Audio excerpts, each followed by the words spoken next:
For the SSC, the essential question was how do economic decisions impact society?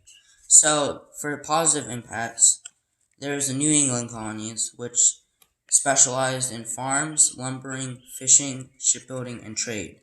That's mainly what they did, and that's how they were able to grow and prosper and create a successful economy. And that's obviously positive. And that's the middle colonies and southern colonies were also very similar to the New England colonies for the same reason. And the middle colonies specialized in livestock and grain.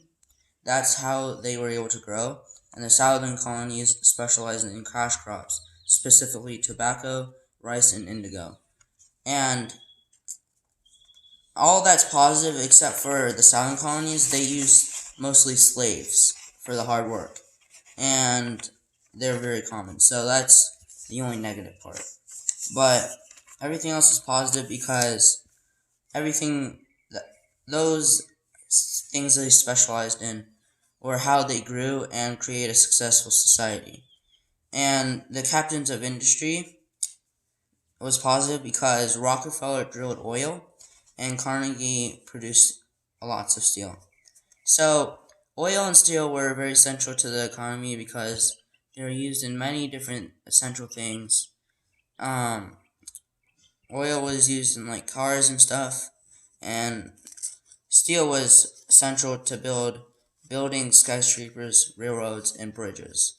And at one point, Carnegie allowed America to produce more steel than any other country. And on top of all that, not only were they beneficial to the economy, but they were also philanthropists. So they donate money to charities and stuff. And also, negative impacts. Sharecropping was a big deal for negative because what sharecropping is it's a system in which landlords who are often former slave owners have contracts with poor people or former slaves. And they have to agree to the contract, and the sharecroppers were often treated more as property rather than humans. And the sharecroppers were first forced to work very hard, and on top of that, earned very little money. So they often had to work there for the rest of their lives because they lived on on the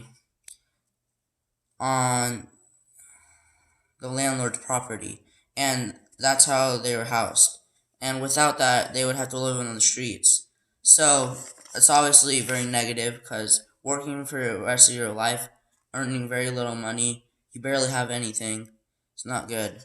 And on top of that, even though the sharecroppers were supplied with materials, they had to eventually pay it back. And on top of that, the crops and stuff that they grew, they split the profits with the landlords. And there was also the robber barons. So in document 4, it states, for his hard work, the average worker in 1890 received about $10 a week, just above the poverty line of $500 per year, while the owner Andrew Carnegie made as much as 4,000 of his workers combined. So that's obviously very negative because the workers, they worked super hard and they're sweating and very exhausted, and they work long hours and they're barely able to live, and they work so hard and get paid the bare minimum. While the boss, it's not like he's also like that. He has a ton of money and he could easily pay them more and pay them enough so they can at least be comfortable middle class. But no, he didn't really care for the workers. He only cared about his money, and that's obviously very negative. And this isn't really an economic decision, but men had more privileges than women, and men had more opportunities to become educated, and women had no political rights and weren't allowed to vote. And it's obviously negative, but it's not really an economic decision. But it kind of is, because it's still kind of part of like the society. But anyways, yeah, there's a lot of economic decisions, but yeah, that's pretty much it. Thank you.